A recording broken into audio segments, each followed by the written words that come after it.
We will continue with Red Bluff and say thank you for a beautiful scene, very near to Coeur d'Alene. And we're going to remember that the second wash, the second value, has something very important about it, and it's called the lost and found edge. And we're going to begin by looking back into the wooded area. And remember that behind these little houses are some wonderful sequoia trees, and they will establish the edge of the house, the roof line. And we're going to use Prussian blue, and we're going to use cadmium yellow medium, and we're going to bring the value up into middle value. Now, the artist has already begun this little painting with a light, cool underpainting and a warm underpainting. Moving along, we're going to see that these trees will be repeated all along the horizon line and up and through this area behind the house across the ridge. Again, it is Prussian blue and cadmium yellow. We're establishing middle value. This part of the painting is a little bit easier than the first because the first one, we wet the entire paper first, and we worked with what is called wet onto wet. Now we're working wet into dry, and it establishes the various patterns without a lot of runs and a lot of problems. This is a much simpler way to treat the areas that are going to have the lost and found edge. Notice how they pattern each other, and again, it's still middle value.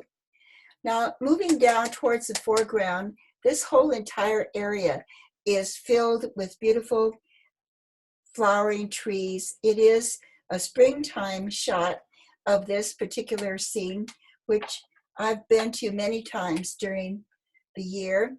I like the springtime the best because of the wonderful glowing yellowish and orange blossoms. Now, I'm going to wet a bit of this first and allow some of this to run a bit and be very easily controlled because it is wet onto dry. But I want soft edges. I don't want it to be harsh. Now, the artist might choose to use what is called a frisket or a resist. There are many artists that like this, and actually for some things like masts of boats and various tree trunks and limbs and things that appear to be difficult to paint around, and such as edgings of houses and so on, frisket might be a genuinely easy, good way to control those whites. But generally, the edges are very harsh and very stiff, and I like a much more fluid and open result with a watercolor. Watercolor is just what it is. It is watercolor. And again, I'm just placing in the areas where I know the trees are, and I'm going to establish the background. I haven't gotten to dark value because that's where the trunks of the trees will be. Now, these particular trees move back towards the little house in the background, and there's a whole series of them. And they are in perspective, and we don't see all of the trunks and all of the limbs of all of them. So I'm concentrating on the one that is closest to us.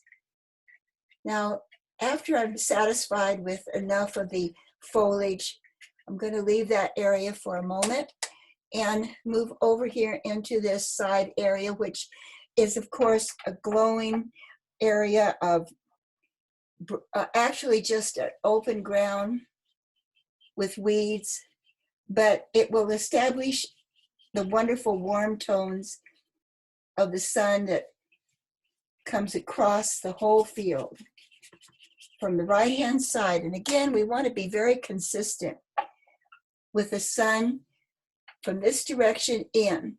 So all the sides of the posts are going to be warm, and I'm going to put a stronger value of warm tone in this area and in this. Again, I'm still in middle value. Now, we're using cadmium yellow medium, and I'm putting in a bit of cadmium red, and later I will add a bit of burnt sienna into the foreground. This is still the back area behind the posts. And again, the artist is establishing patterns and allowing the paint to run. Now, while it is still wet, I'm going to come in with greens, and I'm going to add distressing areas here like the weeds would be. I'm going to take them in perspective. I'm going to move right on up the hill into this area, adding a bit of the same green that I used on the trees. And as it blends in with the yellow, it will make a really nice and open and free pattern. The artist wants to be as free as they can without the precision that would come with a ruler or with the frisket. It becomes much more of an original and just a real open and wonderful way of painting. As a watercolor artist, I've been a purist, which means that I reserve the white paper, and I want to be very conscious of where I want those whites to be. Now that's enough background in that area, and I'm going to move right up the hill. And again, I'm going to spatter, and I'm going to use, and now I'll add more of the burnt sienna into the foreground, making it stronger colors, and moving right on up the hill with that, going right over the first value, adding the second value, and letting it be just as open and free as can be. But we want to establish patterns. Now, one of the fun things here is also spattering. And I like to use a stiff brush and just spatter right into this. And it's a wonderful way to add color without water wringing. And I'm going to just spatter and have a lot of fun with this. Stiff brush, such as an old toothbrush, is very handy. You could also use an old oil painting brush. They work really well for this. Now, thinking about oil paint and thinking about other materials, a purist usually doesn't add chalks or ink or various markers for their picture. They're very, very, very truthful, and they only use pure watercolor. And that's called a purist or an aquarelle artist. And it's a choice. Many people like to add the various chalks and inks and even call it a gouache when they add white paint. Sometimes even acrylic paints can be added into watercolors. Acrylics are kind of fun to work with because they can be washed very thin, or they can be used very thick and very heavy as an impasto. Now, again, you could see this color is beginning to lift, but it's still not dark value. Now, I'm going to come in while it's still a little bit damp in the foreground, and I'm going to remember that this is cast shadow area, and the trees are going to cast their image on the road in this area. So I'm going to let that run, coming right down into this. And the front shadow is like a steamroller ran over the tree and caused it to flow this direction. And it's a very fun thing to do, is to draw these cast shadows in perspective, remembering that there's a tree in here. You might not see the tree, but you will see the shadow. And then moving back just a little bit further, we see another cast shadow, and it will flow this way. And I'm using a rigger brush, which is a thin, fine point. This is a relatively small rendering, so it'll be fun to use this. I'm allowing it to run. I really am not sure exactly where it's going to go, but it's headed in the right direction. Again, perspective. You can see the rules of perspective. And I believe that would be the last tree at that point. Now, the little house is going to have a shadow. So let's move on to do the shadows for the house. And the light coming from this direction. So the side of the building, or the little barn over here, that is darkest will be this side right here. So I'm just going to go ahead and put in the little barn. I'm going to do that. And then I'm going to use Payne's Gray, and I'm going to cast shadow right across the road, just like this. All right. Now, this side of the building is going to be in shadow because the light is on the other side. And so I'm going to go ahead doing this, and I'm going to leave some spaces for windows. And there'll be 3 windows. And remembering that windows that are in light, they will stay light. And windows that are in shadow will go dark. So these windows will pick up the reflected light from the hills. And remembering that the hills actually should be brought up into middle value, I will go in with that same gray color that I had before, using the complements and making a gray with the French ultramarine blue and a little bit of what I love to call palette gray. I'm going to add a bit of blue, make it a little bit more gray, and the hillside over here needed a little help. So I'm going to wet it first and then bring in that gray color, and that will help. And it gives that hill a little bit more emphasis.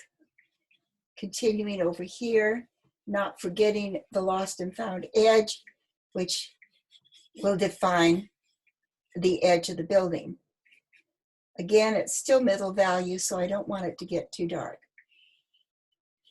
And over in this direction too. Middle value is going to establish the patterns. And there were several hills that were rolling behind the little houses here. And I kind of like the way that is. There are probably some trees that will add to that later on. All right, let's see. Probably a little bit more than I needed right here. So we'll lift that. Now the house that's in the front, I'm going to set that one up as well. And we'll use burnt sienna and come right on in directly into the facade of this house and just boldly place the vertical lines that establish the wood of this house. And it has a peaked roof. I'm using burnt sienna and Payne's Gray and just adding the color as I remember it. Again, I've painted this a number of times, so I'm very familiar with the subject. The little house over here is a tool shed, and I will put the siding in on that one as well, and over on this one. All right, so now we kind of have these established in middle value, and over here I might just decide where that tree is going to be, and I guess it will be pretty much in this area here. And this is a nice time to use that rigger, because the rigger is it's very easy to bring up your limb and your twigs and just have a lot of control over where you want it to be. Everybody has their style.